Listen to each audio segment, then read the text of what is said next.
मैं लक्ष्य एकेडमी हिमाचल के लाइव ऑनलाइन प्लेटफॉर्म पे आपका स्वागत करती हूँ। तो 29 नवंबर 2022 का करंट अफेयर शुरू करते हैं।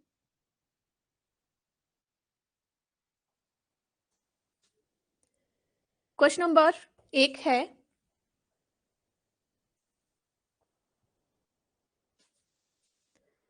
केंद्र सरकार ने 10 जनवरी 2023 को उत्तर प्रदेश के किस जिले में या किस जिले से असम के डिब्रूगढ़ के बीच दुनिया की सबसे लंबी नदी क्रूज शुरू करने का प्रस्ताव रखा है? तो क्वेश्चन नंबर फर्स्ट है, ठीक है। तो इसमें आपको जो करंट अफेयर रहेगा राष्ट्रीय और अंतरराष्ट्रीय करंट अफेयर रहेगा। तो इसमें ऑप्शन ए है प्रयागराज, ऑप्शन बी है गाजीपुर, ऑप्शन सी है कानपुर और ऑप्शन डी है वाराणसी। तो इसका सही आंसर जो है वह है ऑप्शन डी, ठीक है। तो उत्तर प्रदेश के काशी से दुनिया की सबसे लंबी रिवर क्रूज यात्रा 10 जनवरी 2023 से शुरू होगी, ठीक है। और वाराणसी से डिब्रूगढ़ तथा 3200 किलोमीटर का सफर करीब 50 दिनों में तय किया जाएगा और 50 दिन की यह यात्रा भारत और बांग्लादेश के 27 रिवर सिस्टम से होकर गुजरेगी तथा 50 से अधिक अहम जगहों पर रुकेगी, जिनमें विश्व विरासत स्थल भी शामिल है, ठीक है। तो ये क्वेश्चन नंबर 1। इसके बाद नेक्स्ट है क्वेश्चन नंबर 2। संयुक्त राष्ट्र जलवायु परिवर्तन सम्मेलन COP28 किस देश में आयोजित होगा? ठीक है, तो इसमें ऑप्शन ए है डेनमार्क, ऑप्शन बी है मिस्र, ऑप्शन सी है संयुक्त अरब अमीरात और ऑप्शन डी है केन्या। तो इसमें जो सही आंसर है वह है ऑप्शन सी, संयुक्त अरब अमीरात। संयुक्त राष्ट्र जलवायु परिवर्तन सम्मेलन COP28 संयुक्त अरब अमीरात में आयोजित होगा और COP संयुक्त राष्ट्र जलवायु परिवर्तन सम्मेलन के पक्षकारों का एक सम्मेलन है जो वार्षिक आधार पर आयोजित किया जाता है।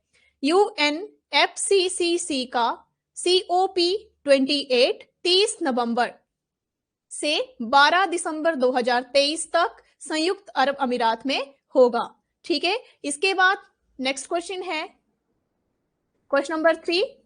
नेस्कॉम और ऑर्थर डी लिटिल की एक रिपोर्ट के अनुसार भारत में 5G नेटवर्क प्रौद्योगिकी 2030 तक भारत के सकल घरेलू उत्पाद में लगभग कितने प्रतिशत योगदान दे सकता है? ऑप्शन ए है 1%, ऑप्शन बी है 2%, ऑप्शन सी है 3% और ऑप्शन डी है 5%। तो इसमें जो सही आंसर है वह है ऑप्शन बी। कितना प्रतिशत? 2%। वर्तमान में भारत में 1.1 बिलियन दूरसंचार उपयोगकर्ता हैं, जो चीन के बाद दुनिया में दूसरे सबसे बड़ा है, ठीक है। दुनिया में दूसरा सबसे बड़ा है और इसमें से 740 मिलियन 4G उपयोगकर्ता हैं और उनके 5G में स्थानांतरित होने की उम्मीद की गई है। और रिपोर्ट में कहा गया है कि प्रमुख क्षेत्रों में ऊर्जा और संबंधित क्षेत्र 5G में प्रमुख उपभोक्ता होंगे, जो अनुमानित 180 बिलियन डॉलर क्षमता का लगभग 30% योगदान देंगे। इसके बाद 20% पर खुदरा, 15% पर स्वास्थ्य सेवा और 10% पर विनिर्माण क्षेत्र होगा, ठीक है। तो इस तरह से क्वेश्चन नंबर 3 कंप्लीट हुआ। इसके बाद है क्वेश्चन नंबर 4। तो इसमें है एकलव्य मॉडल आवासीय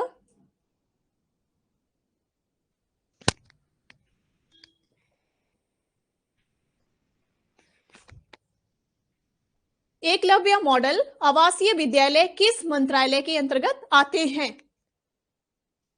ठीक है, तो इसमें ऑप्शन ए है शिक्षा मंत्रालय, ऑप्शन बी है जनजातीय मामलों का मंत्रालय, ऑप्शन सी है विदेशीय मंत्रालय और ऑप्शन डी है सामाजिक न्याय मंत्रालय। तो इसमें जो सही आंसर है वो है ऑप्शन बी, जनजातीय मामलों का मंत्रालय।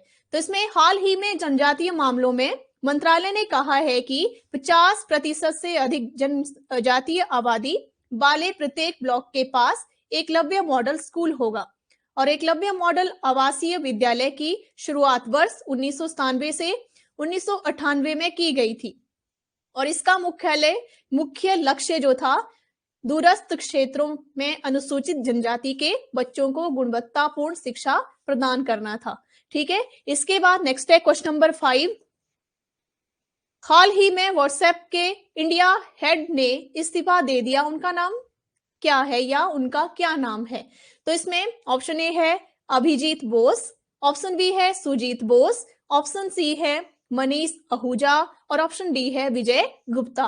तो इसमें सही आंसर है ऑप्शन ए अभिजीत बोस। अभिजीत के साथ मेटा इंडिया ने सार्वजनिक नीति निर्देशक राजीव अग्रवाल ने भी अपने पद से इस्तीफा दे दिया है।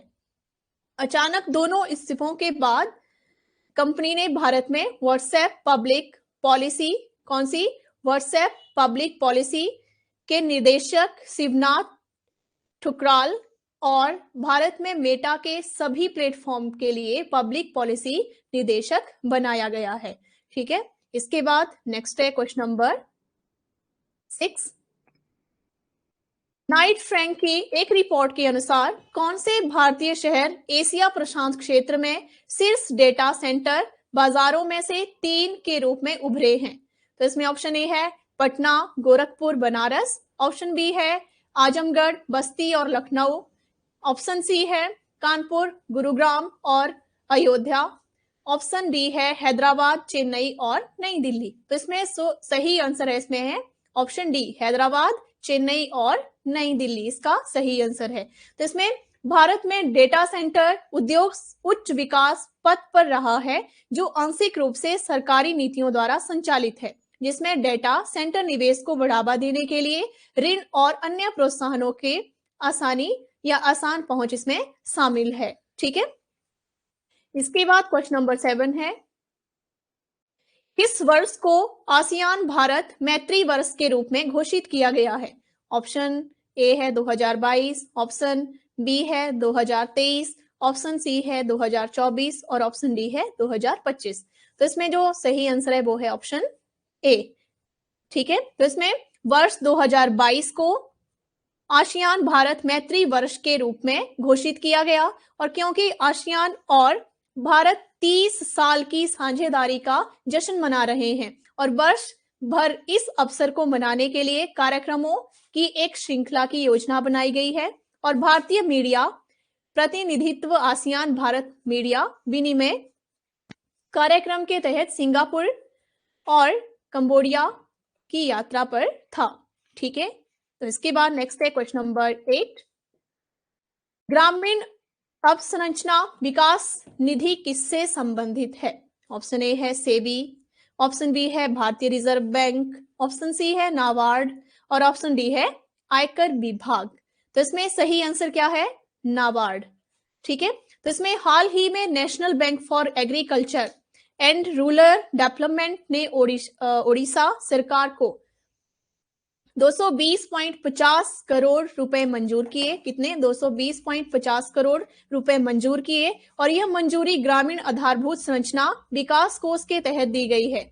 इसमें RIDF का मुख्य उद्देश्य राज्य सरकारों को ऋण प्रदान करना है ताकि वे चल रही ग्रामीण बुनियादी ढांचा परियोजनाओं को पूरा करने में सक्षम हो सके।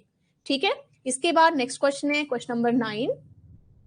हाल ही में 2022 से 23 वित्तीय वर्ष की पहली 6 माही में चीन को पीछे छोड़कर भारत के लिए उर्वरकों का सबसे बड़े आपूर्तिकर्ता कौन बना या कौन बन गया? तो ऑप्शन ए है रूस, ऑप्शन बी है नेपाल, ऑप्शन सी है अमेरिका और ऑप्शन डी है बांग्लादेश। तो इसमें जो सही आंसर है वह है ऑप्शन ए रूस। हाल ही में 2022 से 2023 वित्तीय वर्ष की पहली 6 माही में चीन को पीछे छोड़कर भारत के लिए उर्वरकों का सबसे बड़ा आपूर्तिकर्ता रूस बन गया है। ठीक है, और रूस यूक्रेन युद्ध के दौरान वैश्विक उर्वरक कीमतों में उछाल और पश्चिमी क्षेत्रों देशों द्वारा रूसी उर्वरक से इनकार करने के बाद रूसियों ने भारत को भारी छूट पर अपने उर्वरक की पेशकश की थी, जिसके कारण भारत ने रूसी उर्वरकों को खरीद जो थी बढ़ा दी थी। ठीक है, और इसके बाद है क्वेश्चन नंबर 10। हिम तेंदुओं की IUCN स्थिति क्या है?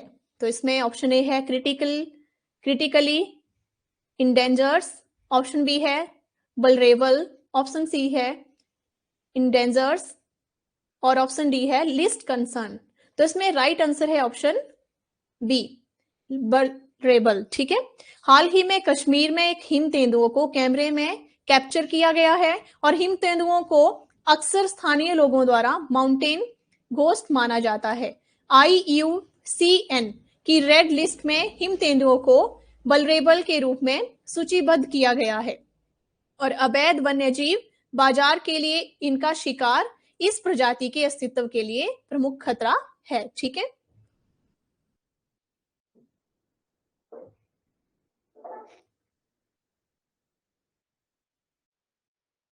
लक्ष्य academy Himachal. Lakshya academy Himachal app आप गूगल प्ले स्टोर से डाउनलोड करें और आपको इसमें सारे कोर्सेज जैसे HPSSC, SSC, patwari, HP police, bank, forest guard, panchayat secretary, JOAIT, allied, NT, TET, commission, JBT, medical, non medical, LT, arts, सारे कमीशन आपको मिल जाएंगे। ठीक है, तो इस तरह से आप लक्ष्य एकेडमी गूगल प्ले स्टोर से डाउनलोड करें और यूट्यूब चैनल को, लक्ष्य एकेडमी हिमाचल यूट्यूब चैनल को सब्सक्राइब करें। तो इसमें अब मैं आपको पढ़ाऊंगी लक्ष्य एकेडमी हिमाचल में, इसमें 29 नवंबर का इतिहास। तो इस दिन 1759 ईस्वी को दिल्ली के बादशाह आलमगीर द्वितीय की हत्या हुई थी। इसके बाद 1947 ईस्वी भारतीय उपमहाद्वीप का विभाजन होने पर निजाम ने भारत में शामिल होने की अपेक्षा स्वतंत्र रहना चाहा था।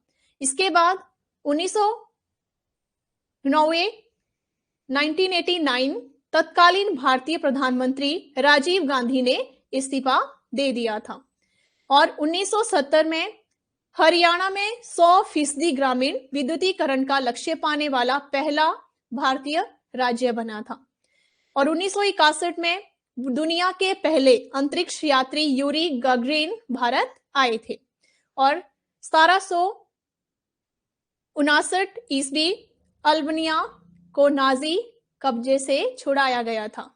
ठीक है, तो ये क्या था, 29 नवंबर का इतिहास था। इसके बाद 29 नवंबर से संबंधित करंट अफेयर जो है, जैसे एयरटेल पेमेंट बैंक ने अपने कस्टमर की सुविधा के लिए फेस ऑथेंटिकेशन आधारित eKYC सर्विस की शुरुआत की है। इसके बाद रवि कुमार सागर को सबसे प्रतिष्ठित डॉक्टर अब्दुल कलाम सेवा पुरस्कार से सम्मानित किया गया। कर्नाटक विकास ग्रामीण बैंक ने अटल पेंशन योजना के तहत महत्वपूर्ण नामांकन के लिए पेंशन फंड नियामक और विकास प्राधिकरण से राष्ट्रीय पुरस्कार प्राप्त किया है। ठीक है, इसके बाद नेक्स्ट है ग्रेट निकोबार द्वीप समूह की 72,000 करोड़ रुपए की विकास परियोजना को पिछले महीने पर्यावरण, वन और जलवायु परिवर्तन मंत्रालय से मंजूरी मिली। ठीक है, इसके बाद नेक्स्ट जो है CO2 भूवैज्ञानिक भंडारण क्षमता का आंकलन शुरू किया गया और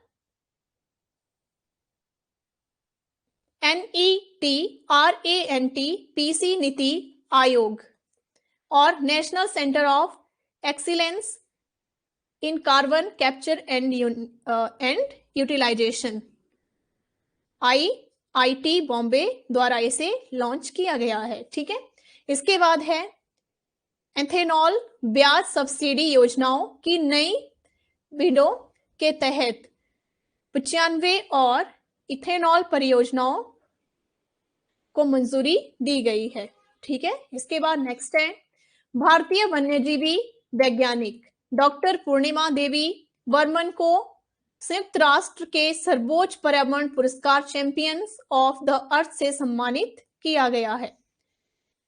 नेक्स्ट है कतर एनर्जी ने चाइन पेट्रोलियम एंड केमिकल कॉरपोरेशन के साथ 27 साल के बिक्री और खरीद समझौते पर हस्ताक्षर किए हैं और वर्ष 1980 के दशक में भारतीय फुटबॉल टीम के अभिन्न अंग रहे बाबू मणि का लिवर से संबंधित मुद्दों के साथ लंबी लड़ाई के बाद निधन हो गया। तो इस तरह से आपने पढ़ा 29 नवंबर का करंट अफेयर। तो एक बार फिर से मैं आपको बता रही हूँ, लक्ष्य एकेडमी हिमाचल, लक्ष्य एकेडमी नहीं, लक्ष्य एकेडमी हिमाचल ऐप आप गूगल प्ले स्टोर से डाउनलोड करें और लक्ष्य एकेडमी हिमाचल का यूट्यूब चैनल सब्सक्राइब करें।